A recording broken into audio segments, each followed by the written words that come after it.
ಅತ್ಯಂತ ಜನಪ್ರಿಯ ಶಾಸಕರಾಗಿ, ಶಾಸಕರು ಅಂದ್ರೆ ಏನು, ಶಾಸಕರಿಂದ ಈ ಅಭಿವೃದ್ಧಿ ಏನಾಗ್ತದೆ ಅಂತೇಳಿ ತೋರಿಸ್ಕೊಟ್ಟಂತ ಮಹಾನ್ ಭಾವರು ಎ ನಾಗರಾಜ್ ಸಾಹೇಬರು. ಅಂತಹ ಶಾಸಕರು ಇವತ್ತು ನಮ್ಮ ಕ್ಷೇತ್ರದಲ್ಲಿ ಬಂದು ಇವತ್ತು ದೀಪವನ್ನ ಬೆಳಗಿಸಿದ್ದಾರೆ. ಅವರ ಮನಸ್ಸು ಹೆಂಗಿದೆ ಅಂತಂದ್ರೆ, ನವರಾತ್ರಿ ಕಾರ್ಯಕ್ರಮ ಶ್ರೀಮಠದಲ್ಲಿ ನಡೀತಾ ಇದೆ. 9 ದಿನಗಳ ಕಾಲ ನಿರಂತರವಾಗಿ ನಡೆದಾಗ ಈ ಸಾರಿ 2 ದಿನ ಹೆಚ್ಚಿನ ದಿನ ಆಯಿತು. 11 ದಿನ ಶ್ರೀಮಠದಲ್ಲಿ ನವರಾತ್ರಿ ಕಾರ್ಯಕ್ರಮ ನಡೆಯಿತು. ಆ ಕಾರ್ಯಕ್ರಮದ ವೀಕ್ಷಣೆಯನ್ನು ಮಾಡಿ ನನಗೆ ದೂರವಾಣಿ ಮಾಡಿ, ನಾನು ಸೇವೆಯನ್ನು ಸಲ್ಲಿಸಿದ್ದೇನೆ ಶ್ರೀಮಠದಲ್ಲಿ ನಡೆಯುವಂಥ ಕಾರ್ಯಕ್ರಮಕ್ಕೆ, 10,000 ರೂಪಾಯಿ ಒಂದು ದಿನದ ಸೇವೆಯನ್ನ ನನ್ನ ಮೊಬೈಲ್ಗೆ ಹಾಕಿ ಫೋನ್ ಮಾಡಿ, ಇಂಥ ಹಿರಿಯ ವಯಸ್ಸಿನಲ್ಲಿ. ಆಮೇಲೆ ನಾನು ಅವ್ರ ಸಂಪರ್ಕದಲ್ಲಿ ಅವರ ಮಾರ್ಗದರ್ಶನ ಯಾವಾಗಲೂ ನಾನು ತಗೊಳ್ತೀನಿ. ಬಹಳಷ್ಟು ಮೌಲ್ಯ. ಪ್ರಸ್ತುತ ರಾಜಕಾರಣಿಗಳಿಗೆಲ್ಲ ಅವರದೇ ಆದಂಥ ಒಂದು ಛಾಪನ್ನು ಮೂಡಿಸಿದ್ದಾರೆ ಈ ತಾಲೂಕಿನಲ್ಲಿ.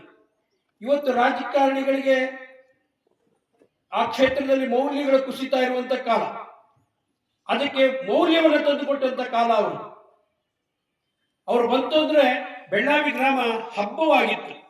ಅವರು ಶಾಸಕರಾಗಿ ಬಂದಾಗ ಅವ್ರ ಮತವನ್ನ ಕೇಳಬೇಕಾದ್ರೆ ಒಂದು ಮನೆಗೆ ಹೋಗ್ತಾ ಇರಲಿಲ್ಲ, ರಚ್ಚೆ ಮೇಲೆ ಬರೋರು. ನಾವು ಗೇಟಿಂದ, ನಾವೆಲ್ಲ ಮಕ್ಕಳು ಗೇಟಿಂದ ತೋರಣವನ್ನ ಕಟ್ಕೊಂಡು ಬರ್ತಾ ಇದ್ವಿ, ನಮ್ಮೂರಿಗೆ ನಾಗರಾಜ್ ಸಾಹೇಬರು ಬರ್ತಾರೆ ಅಂತ. ಅಂದ್ರೆ ಅವ್ರಿಗೆ 80 ವರ್ಷದ ವಯಸ್ಸು, ಆದರೂ 50 ಆಸುಪಾಸಿನ ಶಿಸ್ತಿನ ಸಿಪಾಯಿ ಆಗಿದ್ದಾರೆ. ಯಾತಕ್ಕೋಸ್ಕರ ಈ ಮಾತನ್ನ ಹೇಳ್ತೀನಿ ಅಂದ್ರೆ, ರಾಜಕೀಯಕ್ಕೆ ಮೌಲ್ಯವನ್ನು ತಂದುಕೊಟ್ಟಂತ ಕಾಲಘಟ್ಟ ಅವರು. ಇವತ್ತು ರಾಜಕೀಯ ಅಂತಂದ್ರೆ ಎಲ್ಲರ ಬಾಯಲ್ಲೂ ಏನೋ ಬೇರೆ ತರ ಮಾತನಾಡುವಂಥದ್ದು, ಧಾರ್ಮಿಕವಾಗಿ, ಬರೀ ರಾಜಕೀಯ ಅಂತಲ್ಲ, ನಾನು ಧಾರ್ಮಿಕವಾಗಿ ಮಾತನಾಡುವಂಥದ್ದು. ಎಲ್ಲ ಕ್ಷೇತ್ರಗಳಲ್ಲಿ ಮೌಲ್ಯ ಕಳ್ಕೊಳ್ಳುವಂತ ಸಂದರ್ಭದಲ್ಲಿ ಮೌಲ್ಯವನ್ನ ತಂದುಕೊಟ್ಟಂತ ಮಹಾನ್ ಭಾವರು. ಇಂಥ ರಾಜಕಾರಣಿಗಳ ಮಾರ್ಗದರ್ಶನ ಈಗಿನ ಪ್ರಸ್ತುತ ರಾಜಕಾರಣಿಗಳಿಗೆ ಬೇಕು, ನಮ್ಮ ಮಠಮಾನ್ಯಗಳಿಗೆ ಬೇಕು. 16,000 ಎಕರೆ ಭೂಮಿಯ ಒಡೆಯರಾಗಬಹುದಾಗಿತ್ತು. 16,000 ಎಕರೆ ಭೂಮಿಯನ್ನ ರೈತಾಪಿ ಜನರಿಗೆ ಮಾಡಿಕೊಟ್ಟು ಇವತ್ತು ಕೋಟಿಗಟ್ಟಲೆ ಅವರು ಸ್ಥಿತಿವಂತರಾಗಿದ್ದಾರೆ. ಅವರು ಯಾರಪ್ಪ ಅಂತಂದ್ರೆ, ಇವತ್ತು ನಾಗರಾಜ್ ಸಾಹೇಬ್ರವರ ಫೋಟೋವನ್ನು ಹಾಕೊಂಡು ಪೂಜೆ ಮಾಡ್ತಾ ಇದ್ದಾರೆ.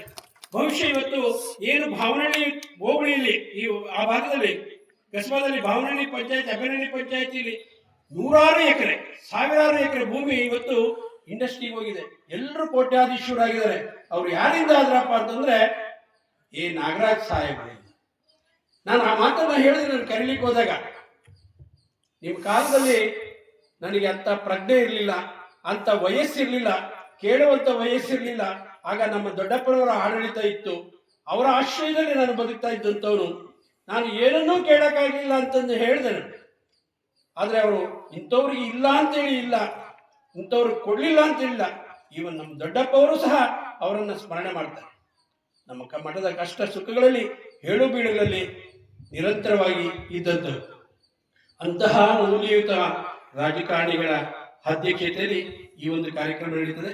ನನ್ನ ನಂತರ ನೇರವಾಗಿ ಸಮಾಜ ಇವತ್ತು ಸ್ವಲ್ಪ ಅಧಪತನವನ್ನು ಕಾಣ್ತಾ ಇದ್ದೀವಿ, ಸಾಮಾಜಿಕವಾಗಿ ಮತ್ತು ಧಾರ್ಮಿಕವಾಗಿ. ಇಂಥ ಸನ್ನಿವೇಶದಲ್ಲಿ ಅಗಾಧವಾಗಿ ವಿಜ್ಞಾನ ಬೆಳೆದ್ರೂ ಸಹ ಇದಕ್ಕೆ ಧರ್ಮ ಸ್ಪಂದನೆ ಕೊಟ್ಟಾಗ ಇದು ಮಹತ್ತರವಾದಂಥ ಸಂದೇಶ ಮತ್ತು ಸಮಾಜವನ್ನು ಒಳ್ಳೆ ದಾರಿ ನಡೆಸುವಂತ ಒಂದು ಸನ್ನಿವೇಶನ ನಿರ್ಮಾಣ ಮಾಡುವಂತ ಶಕ್ತಿ ಯಾರಿಗಾದ್ರೂ ಇದೆ ಅಂತ ಹೇಳಿದ್ರೆ ಅದು ಸ್ವಾಮೀಜಿ ಅವ್ರಿಗೆ. ವಿಶೇಷವಾಗಿ ಸ್ವಾಮೀಜಿಯವರು ಹೇಳಿದ್ರು, 2 ಮಠಗಳಿರೋದು ಇವತ್ತು ನಮ್ಮ ಕೋಲಾರ ತಾಲೂಕಿನಲ್ಲಿ, ಕೋಲಾರ ಜಿಲ್ಲೆಯಲ್ಲಿ. ಈ ಸಂಸ್ಥಾನಗಳು ಎಷ್ಟು ಪ್ರಭಾವ ಬೀರಿದೆ ಅಂತ ಹೇಳಿದ್ರೆ, ಬಹುಶಃ ಧರ್ಮ ಜಾಗೃತಿ ಇವತ್ತು ಏನಾದರೂ ಸಮಾಜದಲ್ಲಿ ಇದೆ ಅಂತ ಹೇಳಿದ್ರೆ ಇವರ ಪ್ರಭಾವ ಅಂತ ನಾನಂತೂ ಭಾವಿಸ್ತೀನಿ. ಆ ಪ್ರಭಾವ ನಮ್ಮ ಎಲ್ಲರ ಮೇಲೂ ಸದಾ ಇರಲಿ. ನಮ್ಮನ್ನ ಸಮಾಜದ ಒಳ್ಳೆ ಮಾರ್ಗದಲ್ಲಿ ನಡೆಸುವಂತ ಒಂದು ಶಕ್ತಿ ಅವರ ದಿವ್ಯ ಸಾನ್ನಿಧ್ಯದಿಂದ ಸಮಾಜಕ್ಕೆ ಬರಲಿ ಅಂತ ನಾನಂತೂ ಹೇಳಿ, ಇವತ್ತು ಪೇಪರ್ನಲ್ಲಿ ಓದ್ತೇನೆ, ಅಮೆರಿಕಾದಲ್ಲಿ ಇವತ್ತು ಆರ್ಟಿಫಿಷಿಯಲ್ ಇಂಟೆಲಿಜೆನ್ಸ್ ಅಂತೇಳಿ ಬಹಳಷ್ಟು ಅಳವಡಿಸ್ಕೊಂಡ್ರು. ಅದರ ಪರಿಣಾಮ ಏನಾಗಿದೆ ಅಂತ ಹೇಳಿದ್ರೆ ಇವತ್ತು ಇನ್ಫೋಸಿಸ್ ಮತ್ತು ITS ಸಂಸ್ಥೆಗಳಲ್ಲಿ 50 ಲಕ್ಷ ಜನ ಕೆಲಸ ಮಾಡ್ತಾರೆ. 50 ಲಕ್ಷ ಜನ ಕೆಲಸ ಮಾಡ್ತಾರೆ. ಈ ಆರ್ಟಿಫಿಷಿಯಲ್ ಇಂಟೆಲಿಜೆನ್ಸ್ ಟೂ ಮಚ್ ಅಳವಡಿಸ್ಕೊಂಡಿರೋದ್ರಿಂದ ಅವರ ಏನು ಇವತ್ತು 50,000 ಜನ ಭವಿಷ್ಯವನ್ನ ಅಧಪತನಕ್ಕೆ ಹೋಗುವಂತ ಸನ್ನಿವೇಶ ಅಮೆರಿಕದಲ್ಲಿ ಇವತ್ತು ಆರ್ಥಿಕವಾದಂತ ಹಿಂಜರಿತ ಶುರುವಾಗಿದೆ. ಆದ್ರಿಂದ ವಿಜ್ಞಾನ ಎಷ್ಟೇ ಬೆಳೆದ್ರೂ ಸಹ ಸಾಮಾಜಿಕವಾದಂತ ಸಮಾಜಕ್ಕೆ ಧಾರ್ಮಿಕವಾದಂತ ಸ್ಪಂದನೆ ಇಲ್ಲದೆ ಇದ್ರೆ ಬಹುಶಃ ವಿಜ್ಞಾನಕ್ಕೂ ಸರಿಯಾದಂತ ಬೆಲೆ ಈ ಸಮಾಜದಲ್ಲಿ ಬರಲ್ಲ. ಆದ್ರಿಂದ ವಿಜ್ಞಾನ ಮತ್ತು ಸಮಾಜ, ಆರ್ಥಿಕತೆ ಇವು ಮೂರು ಸಮತೋಲನವಾಗಿರ್ಬೇಕಾದ್ರೆ ಇವಕ್ಕೆ ಧರ್ಮದ ಸ್ಪಂದನೆ ಬೇಕು. ಆ ಧರ್ಮದ ಸ್ಪಂದನೆ ಯಾವಾಗ ಬರ್ತದೆ ಅಂತ ಹೇಳಿದ್ರೆ ಬಹುಶಃ ಇಂಥ ಸ್ವಾಮೀಜಿಗಳ ದೈವ ಸಂದೇಶವನ್ನು ಸಮಾಜಕ್ಕೆ ಕೊಟ್ಟಾಗ ಆ ಧರ್ಮವಾದಂಥ ಸ್ಪಂದನೆ ಈ ಮೂರು ಶಕ್ತಿಗಳಿಗೆ ಕೊಟ್ಟಾಗ ಸಮಾಜ ಸಮತೋಲನವಾಗಿ ನಡೆಯುವಂತ ಒಂದು ವಾತಾವರಣ ನಿರ್ಮಾಣ ಆಗ್ತದೆ. ಆ ದೃಷ್ಟಿಯಲ್ಲಿ ನಾವು ಇವತ್ತು ಈ ಸಮಾಜದಲ್ಲಿ ಧರ್ಮ ಜಾಗೃತಿ ಆಗಬೇಕು.